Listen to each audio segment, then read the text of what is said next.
Saumya police officer को call करती है और बताती है, सर मेरे घर पे चोरी हुई है, आप जल्दी आ जाइए। पुलिस ऑफिसर जल्दी सोम्या के घर पहुंचते हैं और देखते हैं सोम्या को किसी ने रस्सी से बांधा हुआ है। सोम्या बताती है, सर मेरे घर पे चोर आ गए थे।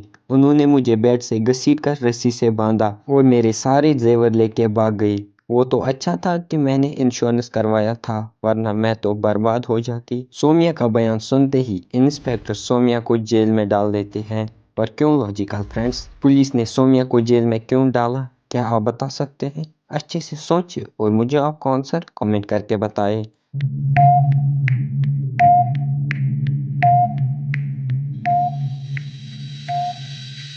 चलिए इसका आंसर देखते हैं। सोम्या रस्सी से बंधी हुई थी, फिर उसने पुलिस को कैसे कॉल किया? और सोम्या ने बताया कि चोरों ने उसे बेड से घसीटा, लेकिन बेड तो एकदम ठीक है। इसी से पुलिस ऑफिसर समझ जाता है कि सोम्या इंश्योरेंस के पैसे लेने के लिए झूठा केस बना रही है। चलिए अगली पहेली देखते हैं। सिंह साहब का एक रेस्टोरेंट में मर्डर हो जाता है। केस की इन्वेस्टिगेशन करने के लिए डिटेक्टिव में बुलाते हैं। डिटेक्टिव रेस्टोरेंट में मौजूद सभी लोगों से पूछताछ करता है।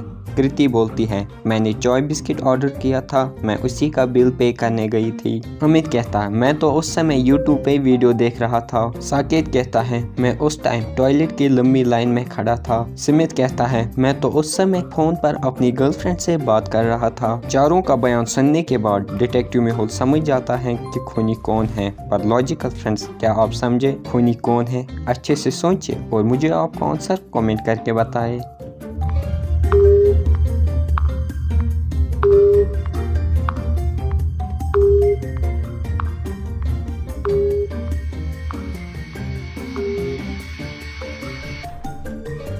चलिए इसका आंसर देखते हैं। साकेत ने कहा कि वो रेस्टोरेंट के टॉयलेट की लंबी लाइन में खड़ा था, लेकिन उस समय तो रेस्टोरेंट में सिर्फ 4 ही लोग थे और उनमें से कोई भी टॉयलेट में नहीं था।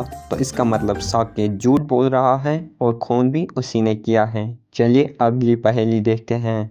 संडे को प्रिया अपने फ्रेंड्स के साथ शॉपिंग करने जाती है और जब वो शाम को वापस आती हैं तो वो देखती हैं सेफ का दरवाज़ा टूटा हुआ है और देखती हैं कि उसके घर चोरी हुई है। वो कॉल करके पुलिस को बुलाती है और बताती है कि उसे अपने 2 फ्रेंड्स पे शक है। इंस्पेक्टर के पूछने पर संजीव बताता है कि वो सुबह बैंक गया था पैसे जमा कराने और मुझे चोरी के बारे में कुछ नहीं पता। वही चंदू बताता है कि वो घर का राशन लेने के लिए मार्केट गया था और वो अभी अभी वापस आया है। दोनों का बयान सुनने के बाद इंस्पेक्टर समझ जाता है कि चोर कौन है। पर लॉजिकल फ्रेंड्स, क्या आप समझे? अच्छे से सोचिए और आंसर जानने से पहले अपना आंसर कमेंट करके बताएं।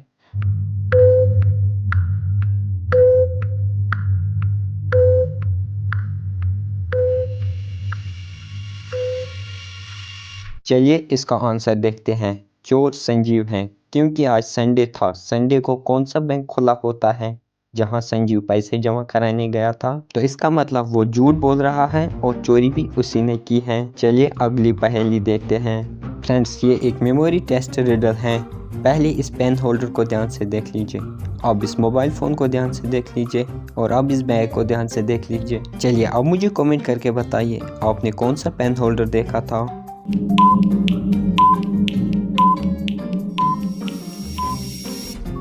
आपने ए वाली पेन होल्डर को देखा था।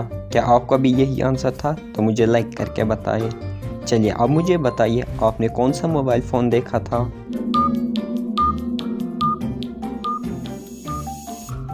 आपने सी वाले मोबाइल फ़ोन को देखा था। क्या आप बता सकते हैं आपने कौन सा बैग देखा था?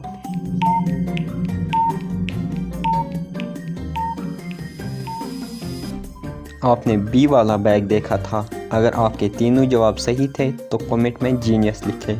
राहुल एक जंगल में घूम रहा होता है। जंगल में काफ़ी आगे बढ़ने के बाद राहुल जंगल में भटक जाता है। जंगल में काफ़ी इधर उधर ढूंढने के बाद उसे जंगल में एक टूटा हुआ घर दिखता है, तो राहुल उस घर के अंदर चला जाता है। राहुल को घर के अंदर एक बूढ़ा आदमी मिलता है। बूढ़ा आदमी राहुल को बताता है कि मैं काफ़ी समय से इस जंगल में रह रहा हूँ और मैंने काफ़ी लोगों की मदद की है। तुम आज रात यही रुक जाओ, मैं कल तुम्हें यहाँ से निकलने का रास्ता दिखाऊंगा। लेकिन तभी राहुल समझ जाता है कि बूढ़ा आदमी इंसान नहीं बल्कि वैम्पायर है। पर कैसे लॉजिकल फ्रेंड्स? राहुल को कैसे पता चला कि बूढ़ा आदमी इंसान नहीं बल्कि वैम्पायर है? अच्छे से सोचें और मुझे आपका आंसर कमेंट करके बताएं।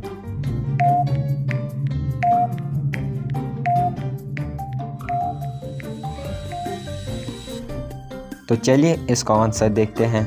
अगर आप ध्यान से देखेंगे तो लाइट की वजह से राहुल की शैडो बन रही है, लेकिन इस बूढ़े आदमी की शैडो नहीं बन रही है। तो इसी से राहुल समझ जाता है कि बूढ़ा आदमी इंसान नहीं बल्कि वैम्पायर है। अगर आपने भी यही सोचा था तो वीडियो को लाइक करें। अरे ये क्या, फ्लावर पॉट को किसी ने तोड़ा है? इन तीनों में एक ने ये किया है। तो लॉजिकल फ्रेंड्स, क्या आप बता सकते हैं A, B और C में से किसने फ्लावर पॉट तोड़ा है?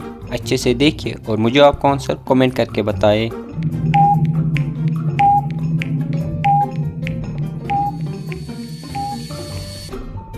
फ्लावर पॉट C वाले लड़के ने तोड़ा है क्योंकि उसके हाथ पे कट लगा हुआ है और खून भी फ्लावर पॉट पे लगा हुआ है। अगर आपने भी यही सोचा था मुझे लाइक करके बताएं। और ऐसी मज़ेदार पहेलियाँ देखने के लिए चैनल को सब्सक्राइब करें।